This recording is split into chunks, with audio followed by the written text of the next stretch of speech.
Olá, muito bom dia. O NA1 está começando. É hora de ficar ligado nas principais notícias da nossa região. Vamos juntos até 1h da tarde. Imagens para você da Bacia do Pina, na zona sul do Recife. Ezequiel Quirino sobrevoa a área com o nosso drone.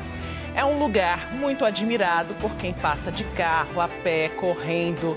Dá para contemplar, aproveitar o ventinho por aí. E a gente aproveita para falar da previsão do tempo.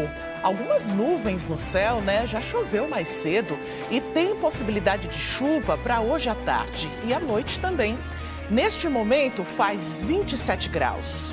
E vamos aos assuntos de hoje. Tem calendário do NA1 no bairro da Miroeira, em Paulista. É que tem gente por lá esperando pela construção de uma ponte há mais de 10 anos. Enquanto essa ponte não é construída, o sufoco é grande para atravessar de um lado para o outro.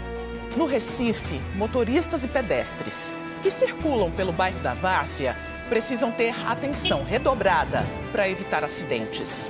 Mas tem vezes que, mesmo com muito cuidado, ocorrências graves acontecem. A reclamação é que falta sinalização.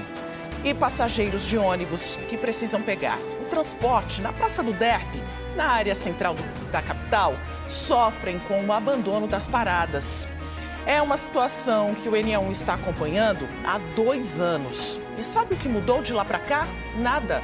As coisas pioraram. Tem mais ferrugem, mais lixo, mais bichos no local. Um dos assuntos de hoje também é o direito do trabalhador. Você vai saber como funciona o benefício por incapacidade temporária, o antigo auxílio-doença.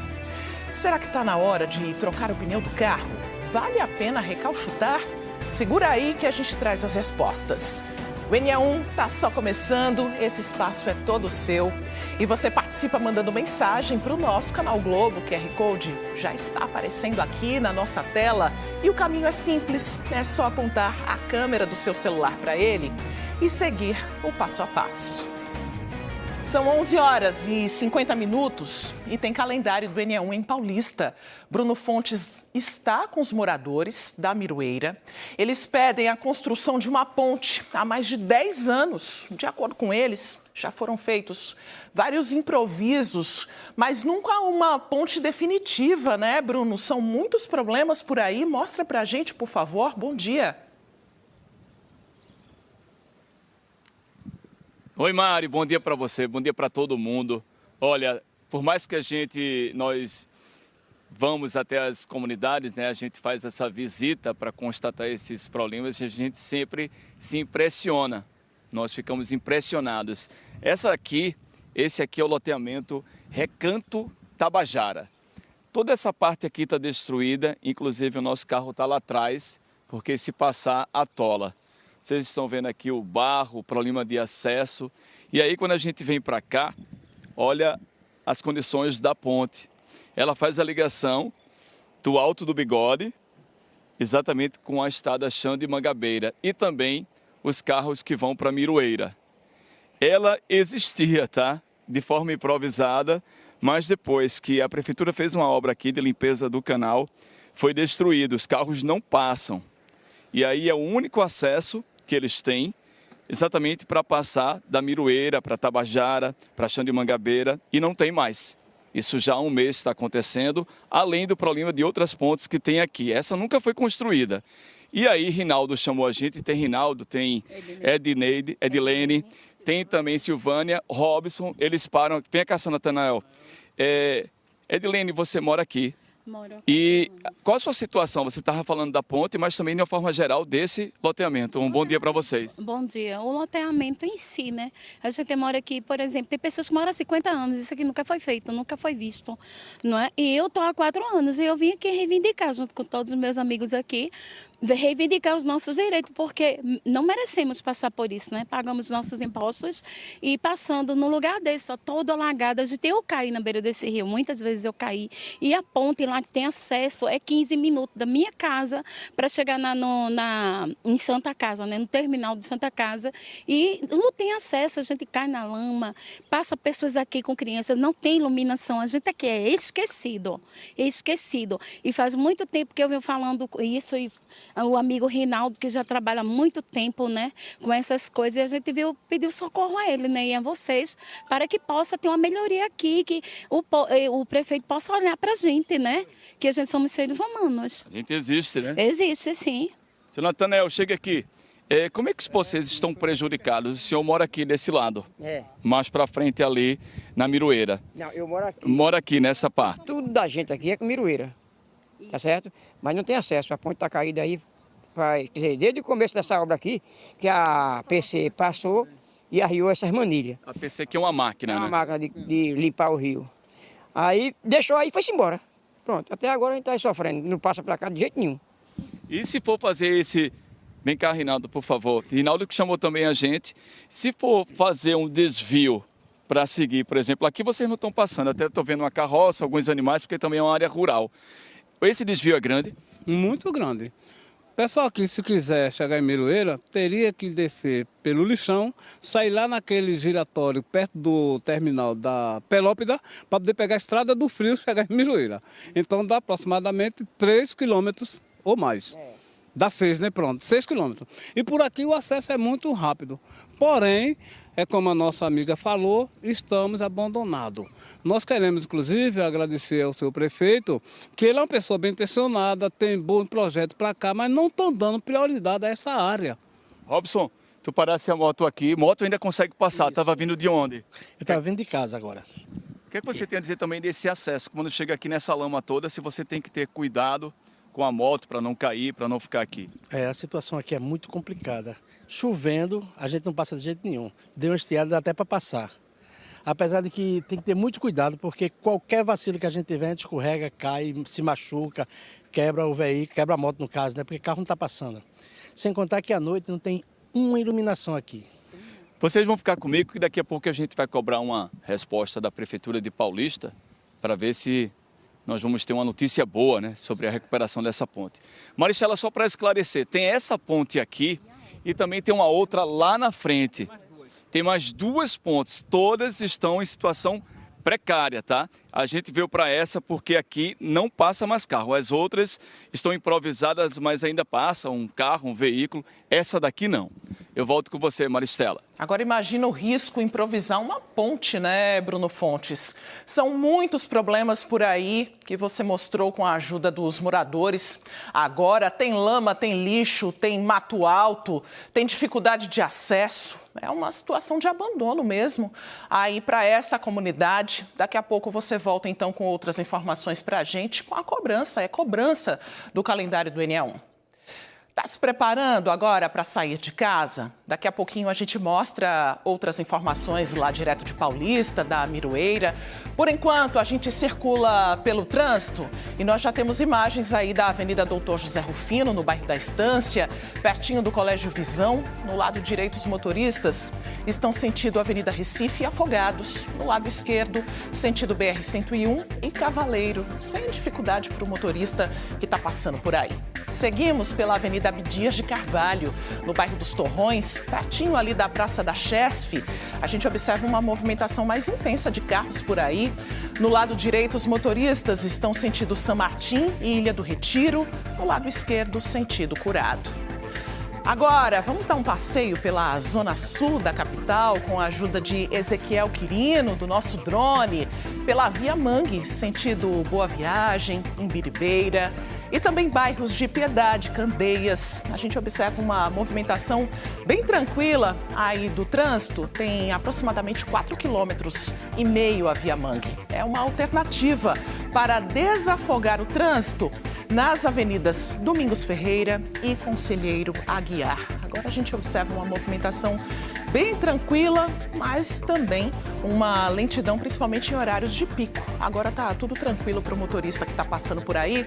11h57. E mais de 1.800.000 passageiros circulam por dia nos ônibus do Recife.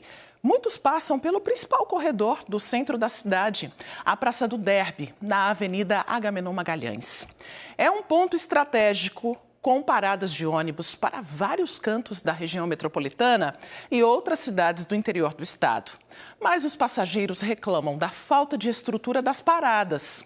Há 2 anos, nós estamos acompanhando essas queixas aqui no NE1. No dia 26 de junho de 2023, fomos a primeira vez na Praça do Derby acompanhar a denúncia dos passageiros sobre o abandono das paradas de ônibus. Eles reclamavam de ferrugem, estruturas quebradas e de problemas no telhado das paradas. Quem precisava esperar o transporte público no local disse que nos dias de chuva tudo fica alagado. Além disso, a sujeira e a grande quantidade de pombos incomodavam os passageiros.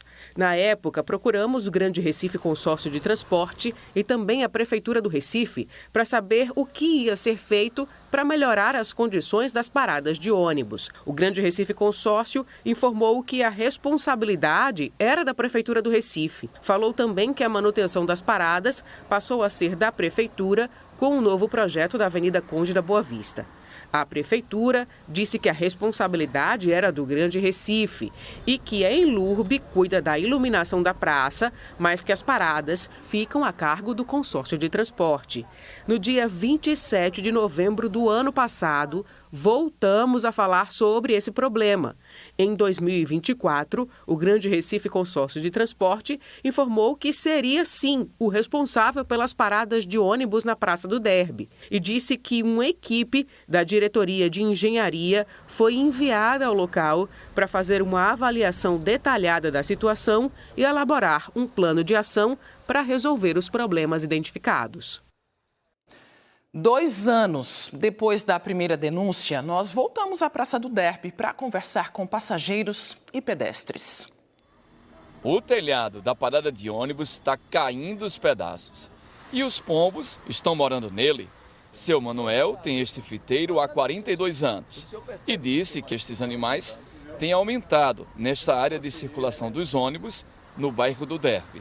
Eu acredito que se fosse coberta, se eles revestissem de novo de PVC, poderia melhorar um pouco? Acho que o pombo ia embora e fechava a passagem dele. É isso que estamos aguardando, tanto quanto a iluminação e a qualidade do serviço para proteger o pessoal. Dona Gláucia veio para o centro do Recife com a neta, Maria Eduarda. Bem perto dela, no telhado, havia pombos e, claro, ela estava preocupada. A sujeira do chão que atrai os pombos para comer resto de pipoca, de salgadinho, essas coisas, né? O cocô do pombo tem muito germe e transmite muita doença. Olha os bancos dos passageiros. O ferrugem corroeu o metal. O passageiro não pode sentar ali. Corre o risco até de gerar um acidente aqui, um pedaço de plataforma desse cair por cima de alguém, machucar. Aí a manutenção tem que ser feita aqui, né? São 3 problemas graves. Risco de doenças respiratórias e de pele, que os pombos podem provocar, risco de se cortar na estrutura de ferro da parada e também o perigo de ser assaltado, porque à noite a iluminação pública é precária, de acordo com os passageiros. Aqui é desprezada essa parada aqui. Ninguém tem cuidado nenhum com o ser humano aqui não. Isso é um absurdo mesmo pra gente. 2 anos, né? E a situação ainda não foi resolvida. Nós entramos em contato com o Grande Recife Consórcio. Daqui a pouco a gente traz essa resposta para você.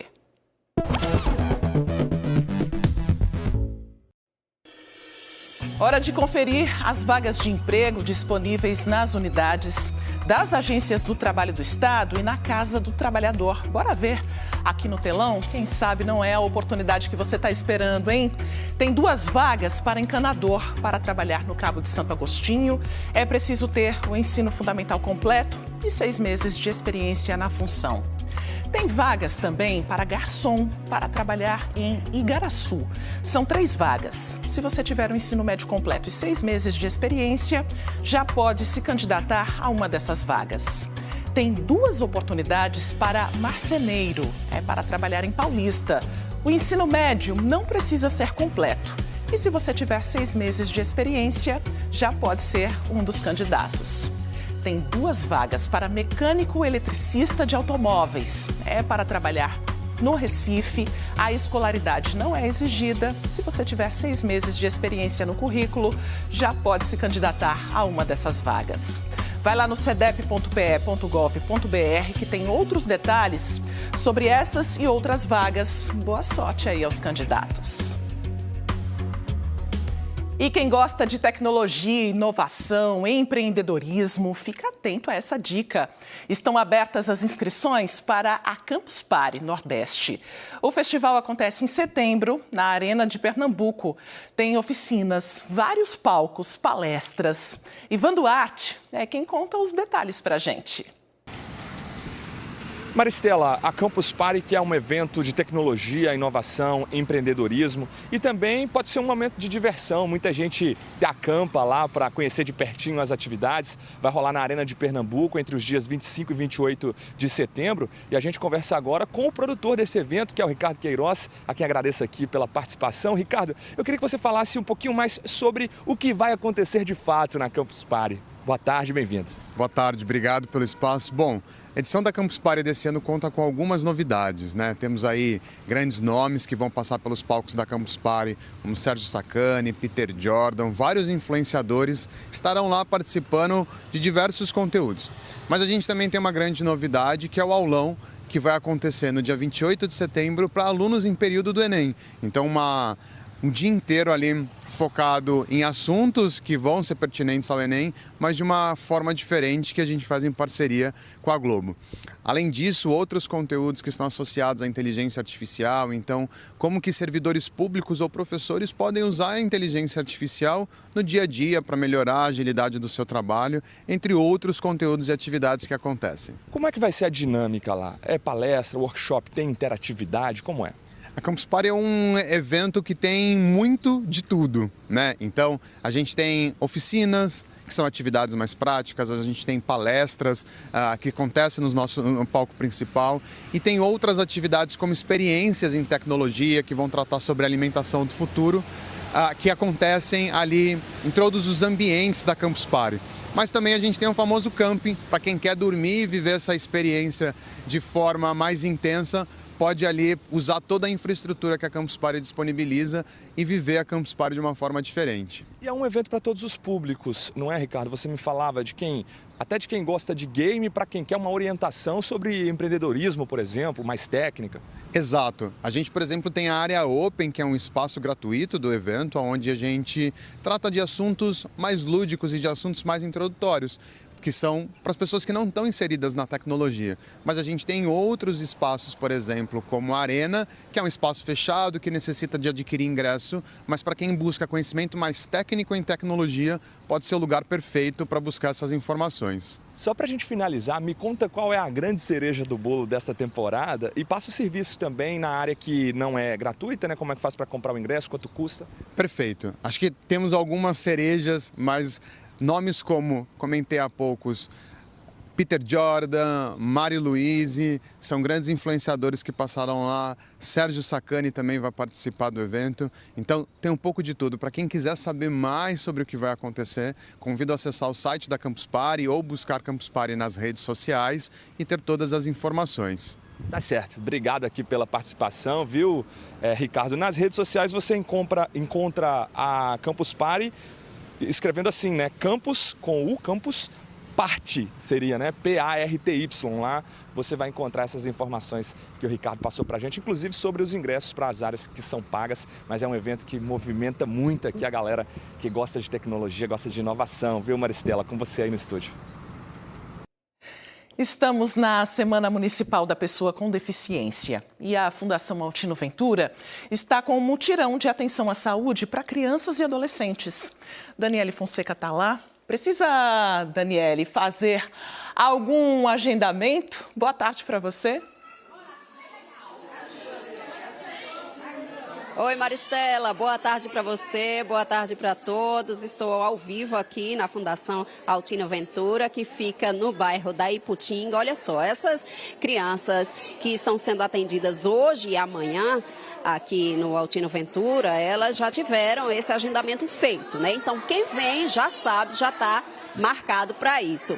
E aí nós encontramos aqui com Vitória, ela é mãe de Apolo. Apolo tem 5 anos, está aí agarradinho no ombro da mãe. Por que você quis trazê-lo para esse serviço? Vitória, o que é que observa nele? Boa tarde. Boa tarde. A gente conseguiu, né, o link através da ONG que eu faço parte, que é a Juntos Somos Mais Forte. A gente tem que abraçar as oportunidades. Temos que abraçar as oportunidades, né? Porque pelo sistema está muito difícil e a gente vê que as crianças da gente necessitam, né? Ele tem dificuldade para enxergar quando está assistindo TV, fica apertando os olhinhos, bota o celular muito perto dos olhos. Aí a gente abraçou, né, a oportunidade. Então, que bom que você teve essa iniciativa, que ele seja atendido e qualquer questão que tenha que ser resolvida, isso seja feito aqui, né? Muito obrigada. Vamos conversar também com a doutora que veio representando aqui, né, os oftalmologistas do Altino Ventura, doutora Daena Barros. Então, doutora, qual é a importância desse atendimento oftalmológico, principalmente no caso das crianças, né, de pessoas com deficiência? Algumas questões nos olhos, na visão, podem se tornar mais presentes? Boa tarde. Boa tarde. Exatamente. Crianças com desenvolvimento da visão até os 7 anos, se precisarem de um óculos e não for corrigido, aí desenvolve a ambliopia, que é uma deficiência visual ocasionada pelo mau uso da visão, porque não fez estimulação visual nem o uso do óculos adequado no momento certo. Então, isso é bastante importante realmente fazer esse exame. Nós oferecemos, na Semana da Pessoa com Deficiência, 90 vagas agendadas para fazer o exame oftalmológico completo. Nisso nós avaliamos se tem estrabismo, se a acuidade visual é ruim ou não, e depois fazemos a dilatação da pupila e o exame de autorrefração. Sintomas assim como os de Apolo, que a mãe dele falou, é muito importante também que os pais tragam esse relato, né? Tanto os pais como a escola, que faz o diagnóstico, o semidiagnóstico precoce, né? Eles notam que tem alterações, tipo uma criança que reclama muito da luz, né? Doutora, muito obrigada pela participação, bom trabalho para vocês. Gente, e essa semana inclui outros serviços também, né? Para isso a gente convidou aqui a presença de Marco Aurélio Filho, secretário de Direitos Humanos do Recife. Quais são esses serviços que estão sendo oferecidos? A gente também tem aqui a intérprete de Libras. Boa tarde para vocês. É isso, estamos na Semana da Pessoa com Deficiência da cidade do Recife. O mutirão aqui no Altino Ventura faz parte dessa programação, que além desse mutirão de serviços para essas 90 crianças, nós teremos, por exemplo, num domingo, toda a parte de recreação no Praça em Barreiras, que é um projeto importante da Prefeitura da cidade do Recife, com vôlei sentado, recreação para as crianças, né, levando essa mensagem da inclusão. Vamos ter um grande mutirão também de serviços, não só da saúde na quinta-feira, mas também de emprego e qualificação para essas pessoas com deficiência. O que é que precisa em termos de marcação para essas pessoas participarem? As pessoas podem procurar a gerência da pessoa com deficiência na Prefeitura da cidade do Recife, através do 3355-8000 e 8005, e também através das nossas redes sociais, sdhj.recife. Vamos repetir rapidinho aí um dos telefones para o pessoal anotar em casa? 3355-8005 ou 3355-8000. Muito obrigada. Rapidinho o seu nome que eu não apresentei? Rafaela. Rafaela. Valeu, gente. Voltamos contigo aí no estúdio. Maristela. Uma semana de muitos serviços, atendimentos gratuitos de saúde e serviços que promovem a inclusão, que é bem importante, né, Daniele? O NE1 traz agora a dúvida de um telespectador. Bora pra cá comigo, nós vamos ler juntos a mensagem do Marcos Antônio. Olha só o que ele escreveu, ele mandou pelo nosso canal Globo. Olá, gostaria de saber se uma pessoa que tem fascite plantar e está fazendo fisioterapia pode ser demitida. Muito obrigada, viu, Marcos? Pela sua participação, faz como o Marcos, manda mensagem para o nosso canal Globo, QR Code, olha, aparecendo aqui na nossa tela. E Natália Dielu vai ajudar a responder essa dúvida do Marcos. Será que é motivo para demissão, Natália? Boa tarde para você. Boa tarde, Maristela. Boa tarde a todos. A resposta é depende. Depende se esse problema de saúde que o Marcos está enfrentando foi causado pela ocupação dele, né? Pelo trabalho que ele desenvolve todos os dias. A gente está aqui ao lado do Dr. Gustavo Gomes, que é integrante da Comissão de Direito do Trabalho da OAB, advogado trabalhista. Doutor Marcos, a gente compartilhou com o senhor a dúvida dele, né? Está fazendo fisioterapia, está com fascite plantar.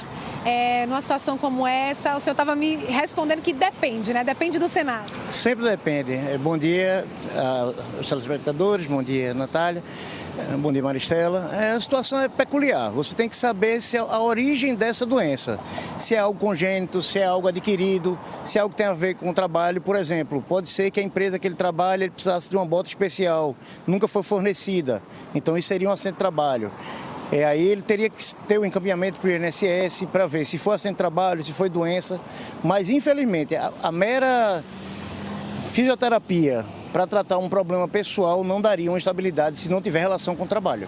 Então, explica para a gente, nesse cenário geral, como é que funciona o auxílio-doença e a questão do acidente de trabalho, né? Como é que a Justiça entende, quais são os direitos dos trabalhadores nessas situações? Vamos lá. O auxílio-doença, o próprio nome traz, é auxílio-doença. É a pessoa ter adoecido por período superior e está com afastamento, um laudo médico, que seja superior a 15 dias. E aí a pessoa é encaminhada para o INSS, ao afastamento e ao reconhecimento do INSS da doença através do código B31, que é relativo ao auxílio-doença. Esse tipo de código ele não gera estabilidade. O acidente de trabalho, a pessoa também está doente, mas essa doença ela tem alguma relação com o trabalho desempenhado. Ela pode ser psicológica, ela pode ser uma eventual lesão de túnel de carpo, enfim, pode ser uma infinidade, mas tem que ter a ver com o seu trabalho. E aí o código que ele vem pelo INSS, o reconhecimento é B91, e ele gera estabilidade de 1 ano após o retorno da pessoa para o trabalho, depois desse afastamento médico. Mas em que outras situações esse trabalhador ele não pode ser demitido, né? A gente sabe que tem mulher que fica grávida. Qual é a estabilidade que está prevista? Aí a gente já está indo para outra área. A estabilidade de gravidez ela vai até 4, 5 meses após o parto. Então, durante o período, isso é previsto na própria Constituição, nos atos transitórios, e é uma estabilidade por uma situação. A situação de trabalho, veja, como a gente está trazendo aqui, doença, o contrato de trabalho é suspenso. A pessoa não poderia ser demitida durante o afastamento, a não ser por uma justa causa, como se a pessoa estivesse burlando o afastamento. Mas são situações peculiares, você só pode tratar realmente caso a caso. Doutor, tem gente querendo participar dessa conversa. James disse que está afastado pelo INSS há 1 ano com problemas vasculares, passou por uma cirurgia e ainda se encontra com uma úlcera venosa. Quando sarar, ele pergunta, quando sarar e eu voltar ao trabalho, tenho algum período de estabilidade? Pronto, para responder a ele, volta para o começo que eu estava dizendo aqui. Depende se essa cirurgia cardíaca dele for oriunda, sei lá, de uma contaminação química que gerou esse problema cardíaco no trabalho. Tem que ter alguma relação com o trabalho. Não é a mera doença que gera uma estabilidade. Para ele ter essa estabilidade, se tem essa vinculação, ele ainda continua em tratamento, ainda estaria afastado. E quando do retorno dele, ele teria 1 ano de estabilidade. Se tiver relação com o trabalho. Se não tiver, infelizmente, é possível. Agora, a gente tem que lembrar sempre que uma pessoa que ficou afastada por muito tempo, se ela é demitida assim que retorna, você pode ter uma demissão por perseguição. E aí você caracterizar uma outra situação que também pode ser uma situação de você reintegrar a pessoa ou indenizar por essa demissão injusta. Tá certo, doutor, a gente vai voltar, porque tem mais perguntas que chegaram aqui no nosso canal Globo para tirar a dúvida de todo mundo. Maristela, a gente volta com você. Isso, Natália. A gente reforça aqui o QR Code. Está aqui aparecendo na sua tela, então aponta a câmera do seu celular. Manda sua dúvida para a gente daqui a pouco. Natália Dielu está de volta com o doutor Gustavo para responder. A gente volta agora a falar das paradas de ônibus da Praça do Derby. Você viu há pouco que os bancos estão completamente tomados por ferrugem. As pessoas nem sentam mais para não se machucar. O espaço está abandonado mesmo. E é uma situação que a gente acompanha há 2 anos. Não mudou nada de lá para cá. A limpeza, iluminação e manutenção da estrutura das paradas de ônibus são de responsabilidade do Grande Recife Consórcio de Transporte. O Grande Recife diz que está providenciando o material necessário para a restauração dessa e de outras paradas na região metropolitana. E que, por se tratar de uma estrutura diferente da convencional, não é possível agilizar a reforma dessas paradas. O Grande Recife não deu um prazo para resolver essa situação. Sobre o telhado das paradas e os pombos, o Grande Recife informou que está tomando as providências para amenizar o problema. A gente segue acompanhando daqui. A seguir, a gente mostra um cruzamento no bairro da Várzea, no Recife, onde acidentes são constantes. Moradores reclamam da falta de sinalização. Tem também o calendário do ENEA1, na Miroeira, em Paulista. Quem vive por lá reclama da falta de uma ponte. E ainda, você sabe qual é a hora de trocar os pneus do carro? A gente conta tudo e também fala sobre recalchutar. Será que vale a pena? O ENEA1 volta em instantes, agora 12h18.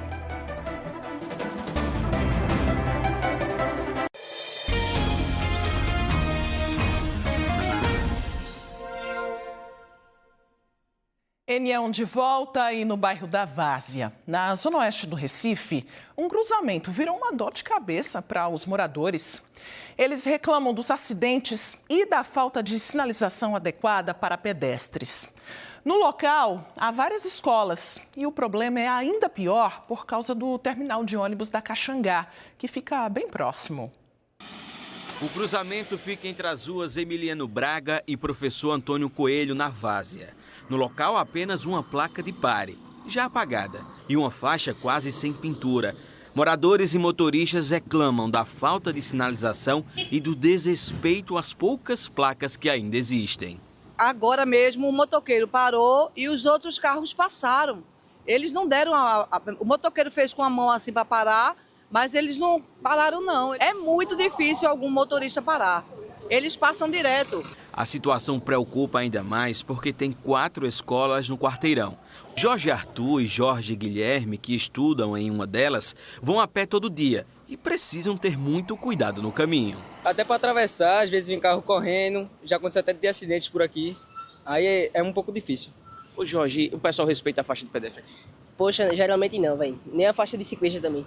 Segundo os moradores, os acidentes têm acontecido com frequência. E com o movimento da integração de ônibus fica bem complicado. Fernanda, que mora ao lado do cruzamento, enviou registros de alguma dessas ocorrências. Ela está bem preocupada. Ela tem um filho que estuda na rua Antônio Coelho. E por causa dos riscos, sempre precisa redobrar a atenção.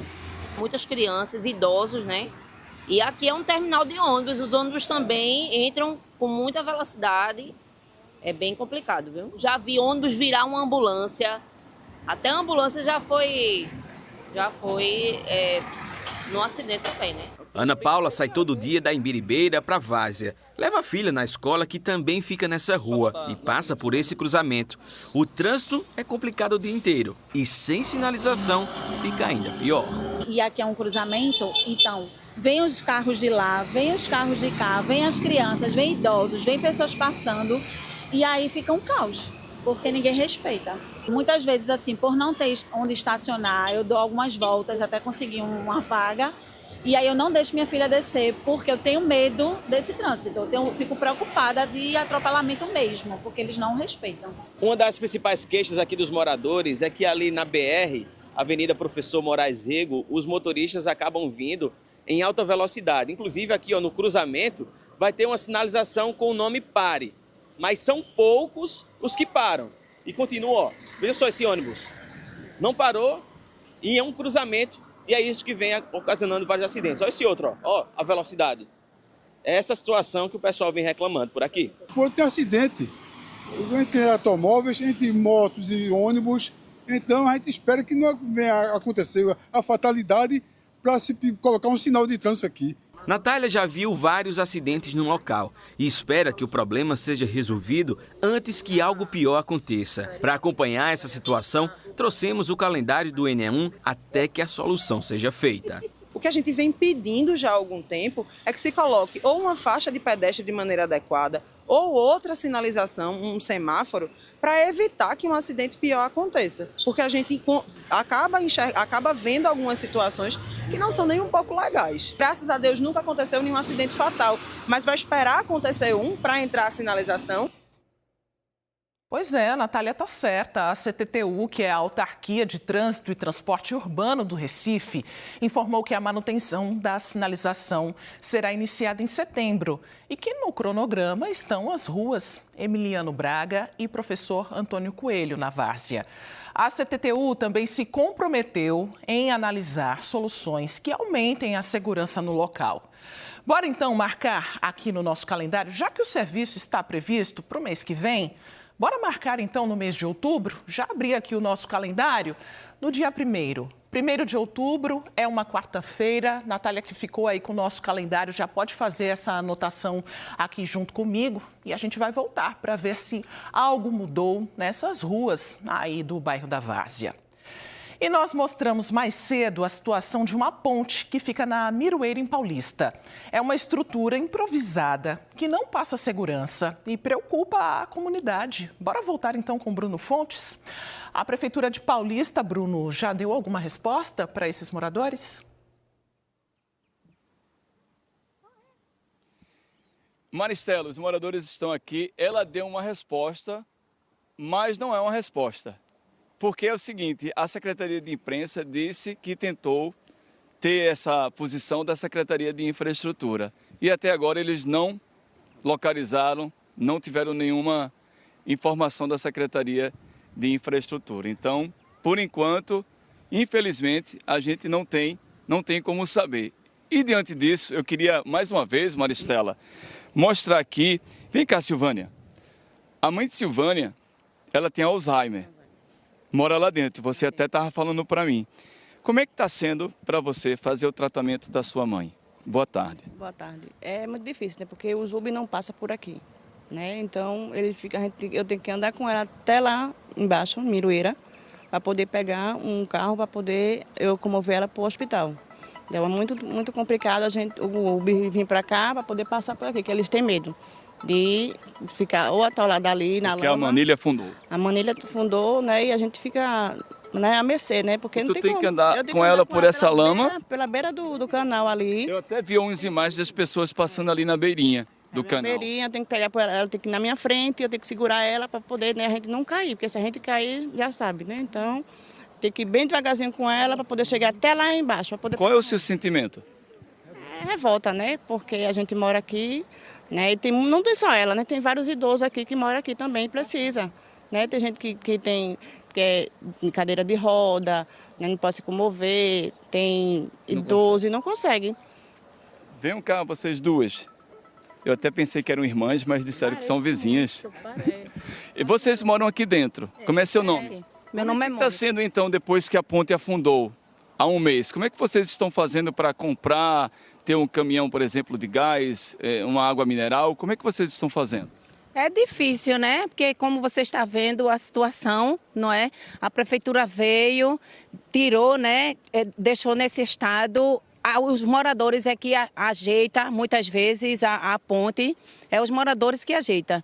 E aí está nessa situação, veio, abriu, também, né? Deixou do jeito que está e fica os moradores nessa situação, sem conseguir se locomover, como vocês estão vendo, se locomovendo nessa lama. A situação é essa e a gente quer uma providência, né, das autoridades competentes que venha, olhe por esta localidade, que venha organizar essa situação, a qual foi a mesma que deixou, não é? Seu nome, Mônica. E o seu? Meu é Graciele. Graciele. Você também está nessa situação. O que é que mais está incomodando você? Boa tarde, né? Boa tarde. O que mais está incomodando é o acesso, né? Porque em vez de estar melhor, está pior. À noite é escuro aqui? Bastante, muito escuro, Já não tem ponte, tem lama. Tem lama não no escuro. Aí tudo prejudica.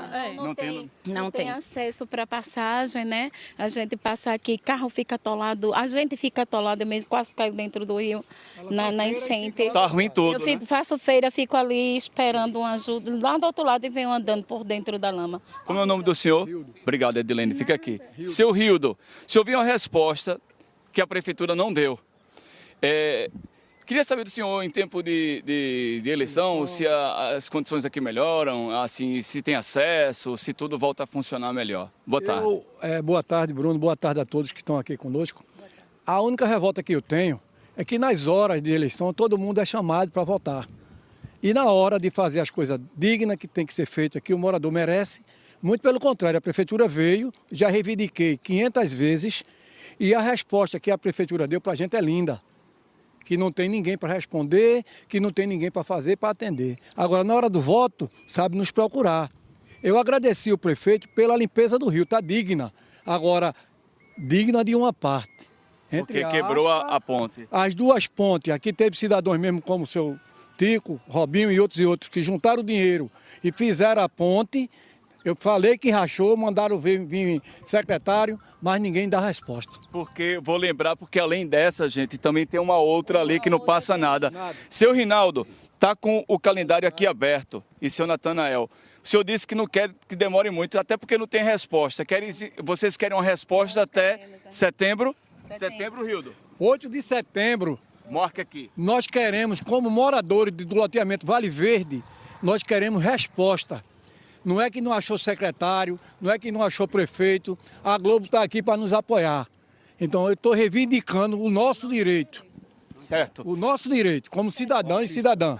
Muito obrigado. A gente vai acompanhar, inclusive, porque vocês têm notificação aí junto à prefeitura. Pessoal, lembrando a prefeitura, esse é o Recanto Tabajara, tá? Eles precisam com urgência, então, pelo menos essa resposta, se vocês vão fazer alguma coisa aqui.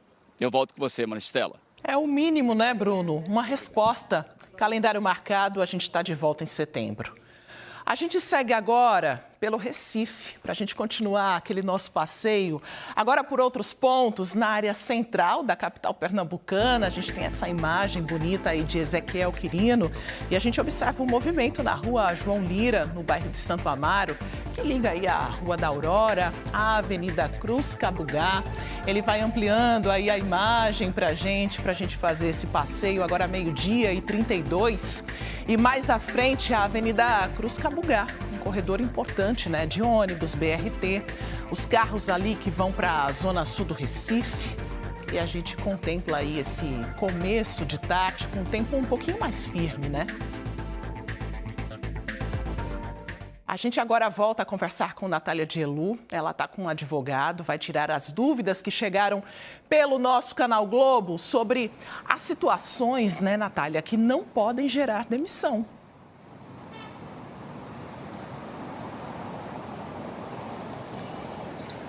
A gente tem mais perguntas aqui, tem uma pessoa que não quis se identificar, mas disse o seguinte: doutor Gustavo Gomes, a gente continua conversando com ele. Fui diagnosticada com leptospirose e fiquei 2 anos afastada.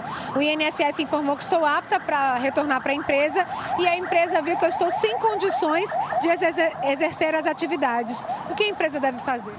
Aí, nesse caso, temos algumas peculiaridades para a gente tentar enquadrar para ajudar. Se essa leptospirose foi por uma contaminação no local de trabalho, isso é um acidente de trabalho. Ainda que não esteja apta, ela teria 1 ano de estabilidade depois do retorno.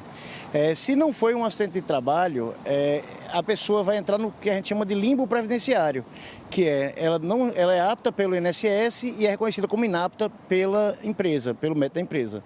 Aí ou vai ter a questão de uma eventual readaptação, que aí vai mudar a função para continuar com o trabalho, ou vai ter um ajuste, de fato, aguardar mais até que cure. Mas, de fato, essa situação no limbo previdenciário, hoje, pela jurisprudência, é reconhecida, inclusive, como responsabilidade da empresa, da manutenção dela nesse período que ela parou de receber o benefício. Ana Paula Andrade disse o seguinte: sofri uma queda no trajeto do meu trabalho, onde eu tive que dar entrada no meu benefício.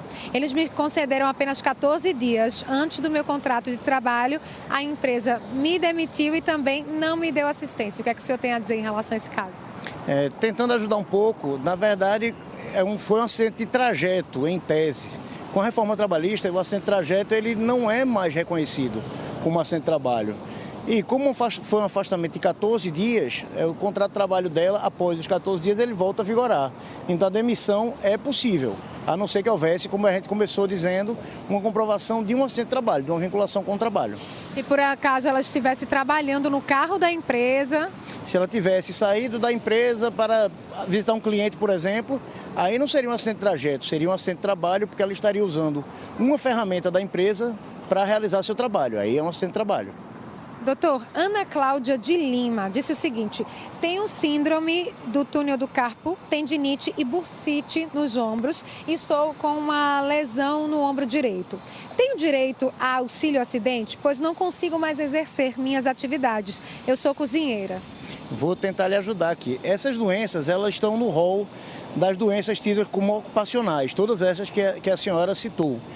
Se a senhora tiver com contrato de trabalho ativo, esse contrato de trabalho a senhora vai ter que se encaminhar do INSS para ser afastada. E se tiver vínculo com o trabalho, aí você vai ter, além do afastamento do INSS, 1 ano quando voltar. Agora é importante trazer que tem que ter algum vínculo com o trabalho, ainda que seja leve. Não, porque todas as doenças, apesar de serem ocupacionais, elas podem ser naturais, podem ser congênitas. E aí, se não tiver vinculação com o contrato de trabalho, muda a situação. Doutor, para fechar, Luciene disse o seguinte: nesse mesmo exemplo de doença, fascite plantar de um funcionário público, dentro ainda do estágio probatório, se precisar se afastar para fazer uma cirurgia, é possível sem perder os direitos? Pode ser demitido devido a esse problema? O senhor pode explicar como proceder e as consequências? Vou ser bem sintético. O afastamento por doença, ele suspende o contrato de trabalho como regra. Vamos dizer que um funcionário público em estágio probatório, o contrato de trabalho dele seria suspenso pelo período de afastamento e quando ele retornasse, voltaria na mesma situação anterior. O estágio probatório, uma doença, ela não pode ser afastada, ela não é voluntária. Você não deu causa à doença.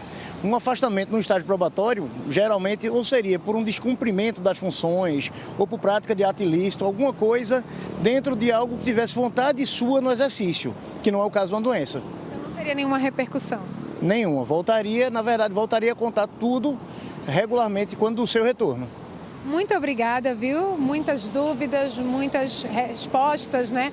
Para quem tem alguma dúvida em relação ao auxílio-doença. Muito obrigada, doutor Gustavo Gomes. A gente volta com você, Maristela. Obrigada, Natália, doutor Gustavo e a todos que mandaram mensagem para a gente pelo nosso canal Globo. Você já teve dificuldade para receber encomendas em casa porque o seu endereço não tem um CEP? Essa é a realidade de milhares de pessoas no país. Mas uma ONG está utilizando a tecnologia para gerar um CEP digital e tirar essas pessoas da invisibilidade. Está colocando essas localidades no mapa. O trabalho está sendo feito em Igaraçu, na região metropolitana do Recife. Rivaldo precisou guiar a equipe da entrega que trouxe o armário novo. Só assim a compra chegou na porta de casa. Porque aqui não tem CEP a rua, né? É uma rua nova, né? Aí não tem CEP ainda, aí dificulta, né? Por isso que a gente ligou antes, para ele poder ir para a pista, para poder localizar a residência dele. Isso acontece em outros lugares também? Quase todos os lugares aqui de Igaraçu acontece isso. Em Igaraçu, na região metropolitana, muitos endereços não possuem CEP próprio. O código de endereçamento postal, aquela sequência de 8 números, é obrigatório em muitos casos. E o CEP geral de um lugar nem sempre é aceito. Primeiro fica difícil fazer consulta médica, porque na hora que pede o endereço, pede o CEP, aí não tem. Então fica complicado, né? Porque quando tem um CEP geral, mas é como se não servisse de nada porque os Correios não chegam aqui. Voluntários do GESC, o Grupo Espírita Seara da Caridade, estão fazendo o levantamento de 6.000 casas no bairro de Santa Rita. As informações de ruas, travessas e numerações vão ser inseridas no mapa do Google. Se a gente for colocar em termos de números fixos, são 24.000 pessoas, elas serão impactadas diretamente. Por quê? Porque elas terão a dignidade restaurada, mas também elas conseguirão fazer com que os serviços básicos dela e até essa questão de compra e tudo, elas sejam atendidas. Vou mostrar ao mundo que eles existem, porque sem localização é como se eles não existissem. O mundo está cada vez mais tecnológico e a tecnologia usada pelas pessoas precisa ser aprimorada a todo momento. Esse é o contexto do trabalho que está sendo desenvolvido aqui em Igaraçu e que envolve também cidadania e inclusão digital, independentemente do endereço. O trabalho é coordenado pela startup Na Porta, que atua em 6 estados. O serviço foi criado há 3 anos. Depois do mapeamento da área, o grupo gera um CEP digital, que pode ser usado pelos moradores. Além dos códigos de endereço formal, do código de CEP digital, eles também criam as ruas, criam as vielas, as travessas, criam um território, no geral, 100% dentro do Google Maps. Moradores de comunidades de São Paulo e do Rio de Janeiro, por exemplo, que não possuem CEP convencional, já usam o CEP digital para ter acesso a serviços e em compras pela internet com entrega, colocando a informação no campo de complemento do endereço. A ideia é que tenha as duas opções, né? Que tenha para você colocar o seu CEP geral e para você ter o seu CEP digital também. Nós trabalhamos com marketplaces, com os maiores do Brasil. Não só do Brasil, né? Então a gente tem uma comunicação mais fácil com eles em relação a o que é o CEP digital e como o CEP digital pode ser inserido dentro da plataforma desses marketplaces para os consumidores conseguirem utilizar. De acordo com a pesquisa do Data Favela e Instituto Locomotiva, quase 70% dos moradores das periferias do Brasil já deixaram de comprar algum item, pois não chegava no endereço. Marli usa o endereço de outra pessoa quando precisa informar o local de entrega de produtos e correspondências. Depende da amizade e da disponibilidade de quem confia, mas quer ter independência. Por mais amizade que tenhamos, sempre termina sendo um incômodo, né?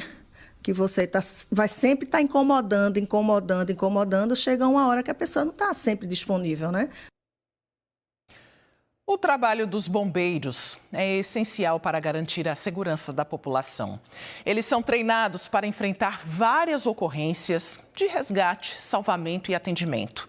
Hoje, em Abreu e Lima, na região metropolitana do Recife, bombeiros dos 9 estados do Nordeste participaram de uma simulação de situações de risco. A simulação começou por volta das 9 da manhã, com militares de todos os estados do Nordeste, no grupamento de bombeiros de salvamento em Abreu e Lima. Os treinamentos são feitos em diferentes níveis, no leve, médio e pesado. Que a gente possa ter protocolos de acionamento, que a gente tenha uma resposta operacional mais rápida, que a gente fortaleça a doutrina operacional de corpos de bombeiros do Nordeste. Enfim, tudo isso vai trazer um resultado muito efetivo para a comunidade afetada por esses desastres. Em um dos treinamentos foi feita a simulação de um deslizamento de terra, muita lama e vítimas que os bombeiros precisavam resgatar. Do ponto de apoio, os comandantes davam orientações pelo rádio para ajudar os militares na operação. A gente colhe todas as informações no local e repassa para o posto de comando, e a gente consegue fazer as informações em tempo recorde. Infelizmente a gente está tendo muito desastre, né, no país e na nossa região, então essa interação entre as forças especializadas é muito importante. Se tem uma coisa que tem ajudado muito os oficiais no dia a dia no trabalho, é a tecnologia. O drone, que tem as imagens aéreas, mas também com a câmera térmica, que ajuda a encontrar vítimas em possíveis desastres. Nessa outra oficina foi simulada uma situação de desabamento de prédios ou casas. Militares de Pernambuco, Bahia e Maranhão participaram do apoio no resgate. Isso tudo faz parte da resposta em desastre. Então aqui são equipes multitarefa que está preparada para todos os tipos de desastres naturais ou causados pelo homem. A missão dos bombeiros prova que a força humana, guiada pela missão de salvar, se soma à tecnologia para fazer a diferença.